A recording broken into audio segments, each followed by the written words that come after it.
Senator Padilla joins us now. He's a member of the Senate Judiciary Committee.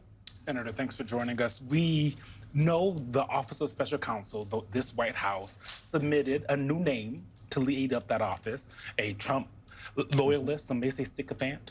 Do you really believe that the Office of Special Counsel under this administration would do an investigation into this? Look, I know there's questions and whether they may or may not actually do the job of investigating, which, by the way, they have confirmed they have opened an investigation. But it is one step to document what's happening that should lead to accountability. But just because there's a doubt whether they will or not doesn't mean that we should not do our job. Right. And so that's one of the big red flags of what's going on here. The Hatch Act, existing federal law, is very clear. Not the president, not senior administration officials, nobody at the Department of Justice should use their position or federal resources to advance a partisan political agenda or effort.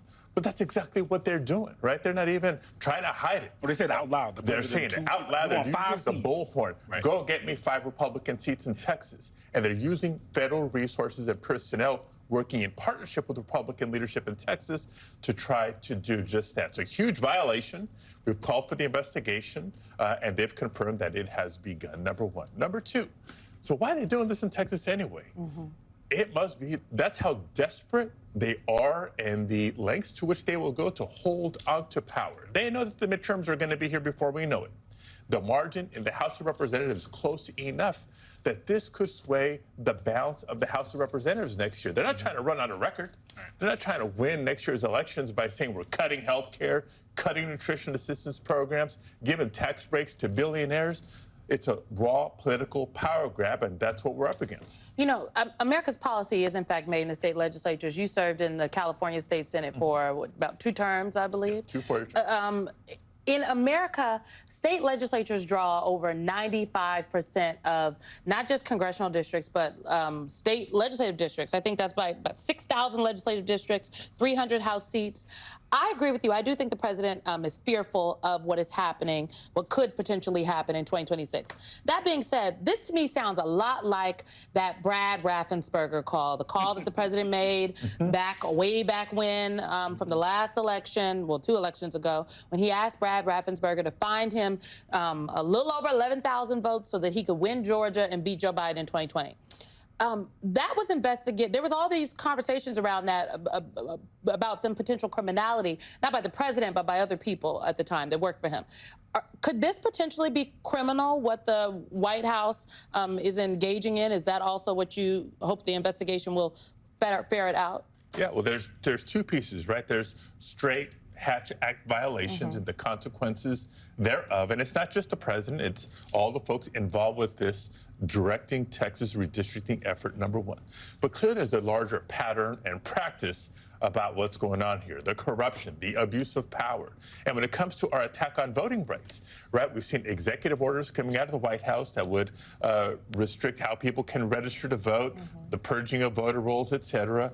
There's already a Department of Justice-led effort trying to get voter information, sensitive voter information from states to tee up their purging of voter rolls to influence next year's election. There's legislation in Congress, the SAVE Act, which we've successfully blocked to date in the United States Senate, that would make it harder for people to register and re-register to vote.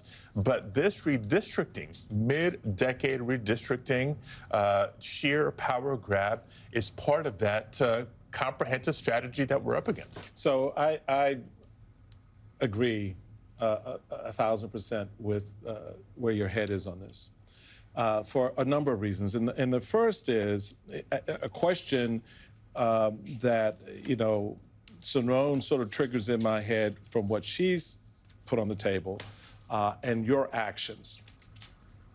Who told Texas Republicans to do this? Folks, y'all need to understand. I know a little bit about this space because I don't know if he's going to say it. Michael Steele is, I'm going to say it. Michael Steele is the reason that Republicans control so many state legislatures today. The Red Map Project from 2010, that's how they grabbed all these state legislatures and grabbed all the power. And even though they ain't won a popular vote except in 2 elections out of the last 25 years. You win the ones that matter. Okay, just want to put it on the table. And the ones that matter is state legislatures because they're the ones that draw the maps. That's why I targeted and won 1,000 legislative seats in 2010. That's the political calculation. But here's where, for me, this becomes important. Because, Senator, as you know, there is a process. We do this every 10 years. It's laid out in our Constitution and in our documents how this process should work. You have now a political party that's interrupting that or breaking that process by injecting, for purely political purposes, as you said, gaining and controlling power. So I agree with what you and your fellow colleagues want to do by going after Republicans, getting the oversight in place, because whether it's you or them, breaking the process is the problem, and that's what we go after. The third point I want to put on, I don't really have a question for you. I'm just going to put this on the table so you can do what you want with it. The third point I want to make is, if I'm a Democratic governor and the DGA, I'm having a meeting with every other Democratic governor. I'm saying, y'all, I want y'all to find three. I want you to find 3 seats in your states, 5 seats in your state, because that's what the Republicans are doing. Texas is the tip of the iceberg. This is incrementalism. You're going to see 3, 5, 7, 8 seats popping up, and suddenly, instead of a 5-seat majority they're going for, it's a 40-seat majority over 6 states. So that's where I see this. How do you see this in light of what you're saying? Not just the legal stuff, but the political piece that you're trying to also wrap into. And can you speak to, can California actually add seats? Because they have an independent redistricting commission that was created by a ballot initiative. A lot of Democratic states do. They were trying to do the right thing. I mean, baby, they done the 8th century. And to that point, Senator, y'all going to break some eggs here. All right, you put it on the table. Cook it up now. Toss me the softball, now let me swing. There you go. All right? Go for it. So it's not an if conversation. This conversation's happening. And not just in California, where, yes, there's a redistricting commission, so there may be a little bit of a workaround. In an ideal world, Texas stands down. I think that's where the attention is, calling it out, shaming Texas to do this and not respect something like the Voting Rights Act and how you create these districts. That's a real deal, a real threat. But if Texas goes there, given the stakes of what's happening nationally, the corruption, the chaos, the damage to working families and our national security, California's going to have to fight fire with fire, and so are other states. But Texas has gone there. They put a map out today. There's no indication that they're not. The legislature hasn't voted, the governor hasn't signed it. I'm going to hope for the best, but I'm going to prepare for the worst. So California's talking, other states are talking that way too, because Republicans have not been shy. They're going to start with Texas, but there's already a list out there of who could be next. Yeah. But again, it's all because clearly their policy agenda, their actions in Congress today are so unpopular with the American people. This is their last gasp of holding on to power after the midterms. It might be their first gasp, because as you said, there's other states. I think what Republicans are very good at, you tell me if I'm wrong, of testing things, right? This feels like a test, right? This is the canary in the coal mine, where if it goes through, you guys, bang the table, but if there's not actual action after the case, then what's to stop them from doing it in all types of states? And like the chairman said, now they have a 40-seat majority instead of 6. Right. Well, again, so if Republicans go there, I believe Democrats can and should go there as well. And however it shakes out, it's time to keep organizing. How do they do it in Next California? year for the elections. Because how do they do it in California? Because current state legislative members that I've spoken to say they feel like they might have to maybe cave to Republicans on voter ID to get them to vote with them to rescind the ballot initiative. Look, I give up a little voter ID